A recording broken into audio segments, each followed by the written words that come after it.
Hi hello friends, என்னோடய ஸ்டைலில் நான் கீரை வடை பண்ணியிருக்கேன். இது வந்துட்டு உளுந்து கடலைப்பருப்பு ரெண்டுமே சேர்த்து வந்துட்டு நான் பண்ணியிருப்பேன். ஃபஸ்ட்டு ரெண்டுத்தையும் நல்லா ஊற வச்சு அரைச்சிட்டு அதில் வந்து கொத்தமல்லி, கருவேப்பிலை, அப்புறம் வெங்காயம், பச்சை மிளகாய், அப்புறம் வந்துட்டு கீரை கொஞ்சம் போட்டுக்கோங்க. கீரை எதுக்காக நான் போடுறேன்னா, குழந்தைங்க வந்துட்டு அப்படியே கொடுத்தா சாப்பிட மாட்டாங்க. பட் கீரை வந்து வடையில் போட்டு கொடுத்தா சாப்பிட்ருவாங்க.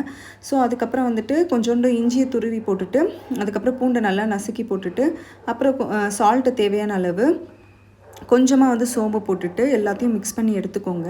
அப்புறம் ஒரு கடாயில் வந்து நல்லா எண்ணெய் காஞ்சதுமே வந்துட்டு எப்பவும் போல் வடையை தட்டி போடுற மாதிரி தட்டி போட்டு எடுத்துக்கோங்க. இதில் கீரைக்கு பதிலாக நம்ம வந்துட்டு வாழைப்பூவையும் சேர்த்துக்கலாம். நான் எதனால் வந்துட்டு உளுந்து கடலை மாவு ரெண்டுத்தையும் கடலை பருப்பு ரெண்டுத்தையும் சேர்த்து அரைச்சேன்னா, வடை வந்து ஹார்டாக இல்லாமல் கொஞ்சம் சாஃப்டாக இருக்கும். டேஸ்ட்டுமே ரொம்ப நல்லாயிருக்கும். இந்த மாதிரி ஒரு முறை ட்ரை பண்ணி பாருங்கள். உங்களுக்கு இந்த வீடியோ பிடிச்சிருந்தா லைக் பண்ணுங்கள், ஷேர் பண்ணுங்கள், மறக்காமல் சப்ஸ்கிரைப் பண்ணுங்கள். எல்லாருக்குமே பொங்கல் தின நல்வாழ்த்துக்கள். Thank you so much. இந்த வீடியோ பிடிச்சிருந்தா மறக்காமல் சப்ஸ்கிரைப் பண்ணுங்கள். தேங்க்யூ.